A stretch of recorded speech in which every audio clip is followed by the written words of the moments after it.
Dear students, एक बार पुनः GPS online classes में मैं राजेश सैन आपका अभिनंदन करता हूं। लास्ट वीडियोस में हमने डायरेक्ट इनडायरेक्ट के टॉपिक के इंट्रोडक्शन के विषय में बातचीत की थी। किस प्रकार से किसी सेंटेंस को डायरेक्ट से इनडायरेक्ट बनाया जाता है, इसको लेकर के हमने मुख्य बातें देखी थी, पढ़ी थी।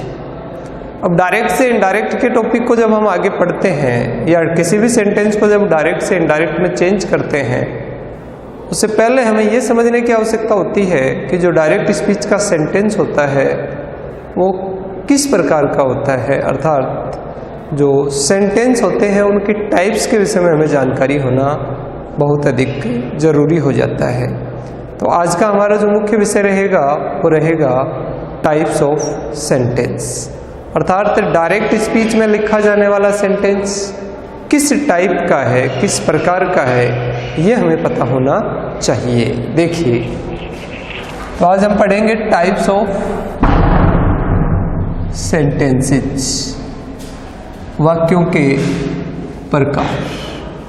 वाक्यों के प्रकारों को जब हम पढ़ते हैं तो अलग अलग आधार पर पढ़ा जाता है। आज हम वाक्यों के मोटा मोटी जो परिवर्तन हमें करने हैं उसी प्रकार से इनको पढ़ने वाले हैं। सबसे पहले हमारे जो सेंटेंस होते हैं उन्हें हम इंग्लिश में अफर्मेटिव सेंटेंस कहते हैं। इन्हीं सेंटेंस को आप कई बार सिंपल या पॉजिटिव के नाम से भी पढ़ लेते हैं, जानते हैं। अफर्मेटिव, सिंपल या पॉजिटिव जो भी सेंटेंस होते हैं वो एक निश्चित सब्जेक्ट से स्टार्ट होते हैं, उनमें एक वर्ब होती है और लास्ट में फुल स्टॉप का निशान निश्चित रूप से पाया जाता है। इसी श्रेणी में नेगेटिव सेंटेंस को भी रखा जा सकता है, पर उस नेगेटिव सेंटेंस की जो रचना है उसमें थोड़ा सा डिफरेंस होता है। सब्जेक्ट होती है, हेल्पिंग वर्ब होता है, नोट होता है और फिर मेन वर्ब होता है। इस तरह से हमारे नेगेटिव सेंटेंस भी फर्स्ट कैटेगरी में ही रखे जाएंगे। सेकंड टाइप के जो आपके सेंटेंस होते हैं उन्हें आप लोग इंग्लिश में इंटेरोगेटिव सेंटेंस के नाम से पढ़ते हो।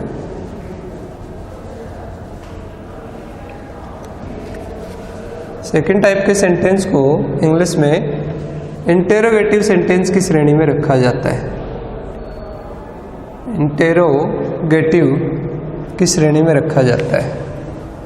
इंटेरोगेटिव सेंटेंस जो होते हैं वो हेल्पिंग वर्ब से स्टार्ट होते हैं, उनमें सब्जेक्ट के बाद मार्क ऑफ क्वेश्चन निश्चित रूप से पाया जाता है। इसी इंटेरोगेटिव की श्रेणी में हमें एक दूसरी बात और पढ़ने के लिए मिलती है, वो होते हैं हमारे WH वर्ड। जो वर्ड WH वर्ड की श्रेणी में आएगा वो अपने बाद हेल्पिंग वर्ब लेगा, फिर सब्जेक्ट होगा और आगे की स्थितियां ऐसी की ऐसी समान। मार्क्स ऑफ इंटरोगेशन है वो हमें बताता है कि सेंटेंस है वो इंट्रोगेटिव टाइप का है। थर्ड प्रकार के जो सेंटेंस होते हैं उन्हें हम इंग्लिश में इंपेरेटिव सेंटेंस कहते हैं, जिनको आप हिंदी में आज्ञार्थक या आज्ञासूचक वाक्य कहते हो। ये इंपेरेटिव है, इनमें हमें 3-4 प्रकार की बातें ध्यान में रखने की आवश्यकता होती है। इंपेरेटिव वर्ब की फर्स्ट फॉर्म से स्टार्ट हो सकते हैं। सेकंड, इंपेरेटिव इंग्लिश में डू नॉट या डोंट से प्रारंभ हो सकते हैं। थर्ड, इंपेरेटिव सेंटेंस इंग्लिश के प्लीज या काइंडली वर्ड की सहायता से स्टार्ट हो सकते हैं। और एक इसी श्रेणी में जब हम पढ़ते हैं तो ये वाक्य इंग्लिश के लेट से भी प्रारंभ हो सकते हैं। इंपेरेटिव सेंटेंस की 4 स्थितियां हमारे सामने बनती हैं। फर्स्ट वन, वर्ब की फर्स्ट फॉर्म से स्टार्ट होते हैं। सेकंड वन, डू नॉट या डोंट से प्रारंभ होते हैं। थर्ड, प्लीज या काइंडली से स्टार्ट होते हैं। और फोर्थ, लेट से ये वाक्य प्रारंभ हो सकते हैं। ऐसे वाक्य इंपेरेटिव की श्रेणी में आते हैं। कुछ जगह हमें पढ़ने के लिए मिलता है, कुछ जगह नहीं पढ़ने के लिए मिलता। इसलिए मैं फोर्थ में ऑप्टेटिव की बजाय एक नाम लिख रहा हूं, एक्सक्लेमेशन। इन्हें इंग्लिश में एक्सक्लेमेटरी सेंटेंस कहते हैं। और जो एक्सक्लेमेटरी सेंटेंस होते हैं, विस्मयादिबोधक वाक्य, उनको पहचानने का सबसे आसान और सबसे बेहतरीन तरीका होता है मार्क्स ऑफ एक्सक्लेमेशन। इस तरह का एक जो निशान आप किसी सेंटेंस में देखते हैं, इसे हम इंग्लिश में विस्मयादिबोधक चिन्ह कहते हैं। एक्सक्लेमेटरी का हिंदी में अर्थ होता है विस्मयादिबोधक वाक्य। विस्मयादिबोधक वाक्य। तो जो भी एक्सक्लेमेटरी सेंटेंस होगा, विस्मयादिबोधक वाक्य होगा, उसमें एक शर्त तो कम से कम हमें पता होनी चाहिए कि विस्मयादिबोधक चिन्ह आएगा। इसके अलावा एक्सक्लेमेटरी सेंटेंस को हम किस किस तरीके से पढ़ते हैं, उन्हें कैसे कैसे पहचान सकते हैं, उसके कुछ तरीके मैं बता रहा हूँ। विस्मयादिबोधक वाक्यों में कई बार दुख का भाव छुपा रहता है। इस दुख के भाव को दिखाने के लिए इंग्लिश का एक वर्ड आता है अल्लास। इस अल्लास के बाद ये विस्मयादिबोधक चिन्ह लगा रहता है। कई बार यहाँ पर खुशी का भाव भी छुपा रहता है, जिसे हम इंग्लिश में हुर्रा या ओहो इन शब्दों की सहायता से भी दिखाते हैं। इसके अलावा इन वाक्यों में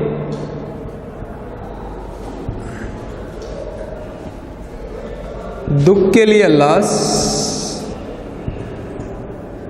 खुशी के लिए हुर्रा, एक आश्चर्य का भाव दिखाने के लिए इन वाक्यों में व्हाट और हाउ का प्रयोग होता है। अब आपके सामने यहाँ एक क्वेश्चन आएगा कि सर हम कैसे डिफरेंस करेंगे कि जो वाक्य WH वर्ड से स्टार्ट होते हैं और जो वाक्य व्हाट और हाउ से स्टार्ट होते हैं वे एक्सक्लेमेटरी हैं या इंटेरोगेटिव है। क्योंकि यहाँ दोनों स्थितियों में हमें WH वर्ड तो देखने के लिए मिलता ही है। इंटेरोगेटिव में भी WH वर्ड आता है और व्हाट और हाउ में भी WH वर्ड आता है। तो देखिए मैं दो सेंटेंस लिख रहा हूँ यहाँ अलग अलग। एक सेंटेंस में लिखा हुआ है what do you do, marks of interrogation लगा हुआ है, मतलब प्रश्नवाचक वाक्य है। एक सेकंड ये है what a fool you are, interrogation का निशान लगा हुआ है, इसका मतलब ये एक्सक्लेमेटरी का निशान लगा हुआ है, इसका मतलब ये वाक्य एक्सक्लेमेशन है। ध्यान रखें यहाँ WH वर्ड के तुरंत बाद जो होगी हेल्पिंग वर्ब होगी और यहाँ WH वर्ड के बाद किसी नाउन या प्रोनाउन का यूज किया जाए। वाक्य WH वर्ड से स्टार्ट हो सकता है, परंतु हमेशा WH वर्ड से स्टार्ट होने वाला वाक्य इंट्रोगेटिव नहीं होता। इसी प्रकार से व्हाट और हाउ से स्टार्ट होने वाला वाक्य हमेशा एक्सक्लेमेटरी हो ये भी जरूरी नहीं होता। इसके लिए हमें मार्क्स ऑफ एक्सक्लेमेशन का पता होना चाहिए। व्हाट और हाउ से जो वाक्य स्टार्ट होते हैं उनमें भाव छुपा होता है आश्चर्य का, इसलिए इस आश्चर्य को प्रकट करने के लिए अक्सर व्हाट और हाउ का प्रयोग एक्सक्लेमेटरी वाक्यों में किया जाता है। इसके अतिरिक्त इन सेंटेंस में एक काम और होता है, वो इंग्लिश के ब्रेवो शब्द से किया जाता है। इस ब्रेवो का अर्थ हिंदी में शाबाश, प्रशंसा के लिए होता है वाह। ऐसा जब हम किसी सेंटेंस में बोलते हैं वाह, तो ये ब्रेवो शब्द इंग्लिश में काम में लिया जाता है। दुख प्रकट करने के लिए अल्लास का, खुशी के लिए हुर्रा का, व्हाट या हाउ से आश्चर्य और ब्रेवो से एक्चुअल में क्या प्रकट होती है? प्रशंसा। जब हम किसी की प्रशंसा करते हैं तब हम इस तरह के वाक्यों में ब्रेवो शब्द का यूज करते हैं। जैसे हमारे सेंटेंस होते हैं उसी के अकॉर्डिंग हमारी आरबी का सेड अथवा सेड टू चेंज होता है। ये मैंने टाइप्स ऑफ सेंटेंस आपको आज इसलिए लिखवाई हैं क्योंकि इनके अभाव में या इनकी जानकारी के बिना हमें सेड अथवा सेड टू को बदलना किस में है ये पता नहीं होता। इसके अतिरिक्त अगर मैं 10th क्लास के ही सब्जेक्ट के अनुसार आगे बढ़ूं तो हमें 5वें प्रकार के सेंटेंस और भी पता होने चाहिए, जिन्हें हम इंग्लिश में मिक्स सेंटेंस कहते हैं। बोर्ड परीक्षाओं में कई बार मिक्स सेंटेंस भी आ जाते हैं। मिक्स का मतलब हमने जो ऊपर पढ़ा है उनमें से किन्हीं भी 2 सेंटेंस को एक जगह कर दिया जाए, किन्हीं 2 को मिला दिया जाए। मिक्स सेंटेंस में क्या बात हमें ध्यान रखने की आवश्यकता होती है, ये हमें जरूर पता होना चाहिए। जैसे सबसे पहले sentence affirmative, simple, positive, negative जो भी मैंने लिखे हैं, अगर इनमें कंजक्शन की बात करूंगा तो कंजक्शन मुझे लगाना है दैट। इंटरोगेटिव वाले जो सेंटेंस मैंने लिखे हैं उनमें अगर कंजक्शन की बात करूं तो वहां कंजक्शन लगाना होगा मुझे इफ या वेदर। WH वर्ड वाले सेंटेंस की बात करूं तो उसी WH वर्ड को प्रयोग करना है जो सेंटेंस में दिया हुआ है, उसे आपको चेंज करने की आवश्यकता नहीं पड़ेगी। ये जो इम्पेरेटिव सेंटेंस आप यहाँ देख रहे हो, इनमें जब कंजक्शन की बात आएगी तो कंजक्शन आपको लिखना है टू।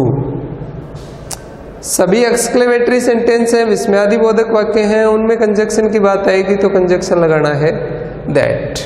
और मिक्स सेंटेंस की बात आएगी तो मिक्स सेंटेंस में कंजक्शन हमें लगाना है सेंटेंस के according, according to given sentences.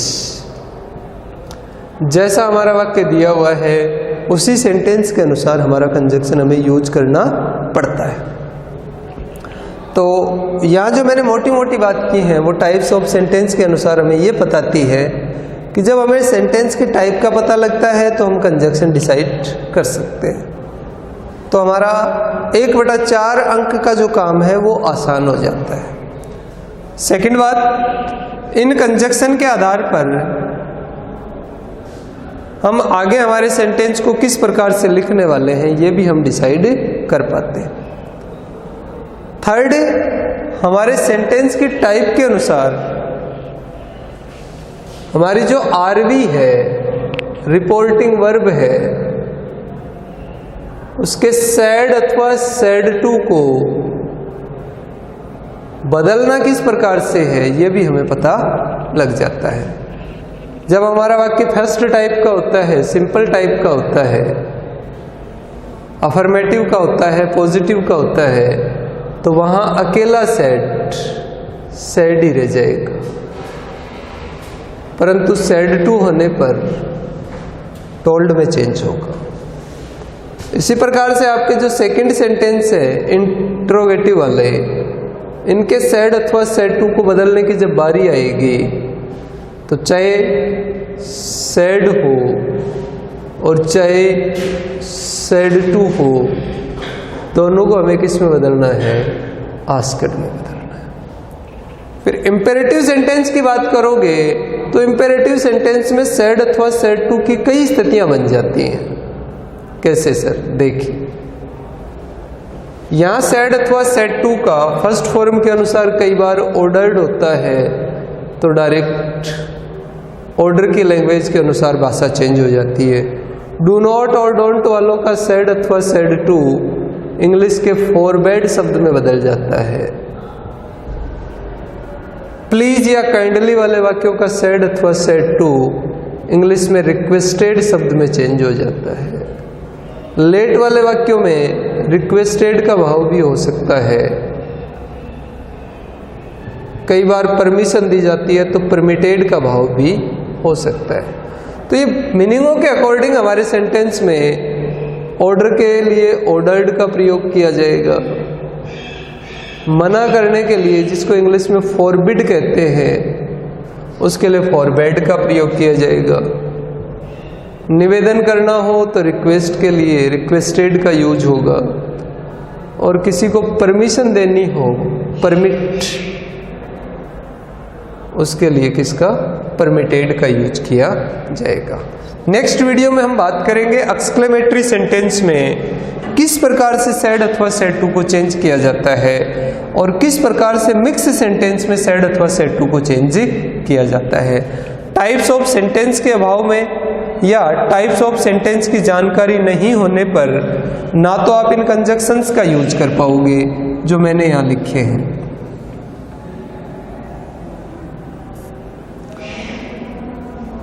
और ना ही ये सेड अथवा सेड टू को आप बदल पाओगे। इसलिए इस वीडियो को ध्यान से देखें और बार बार इसे समझने का प्रयास करें कि किस तरह से हमारे सेंटेंस में आरवी के सेड अथवा सेड टू को चेंज किया जाता है। धन्यवाद।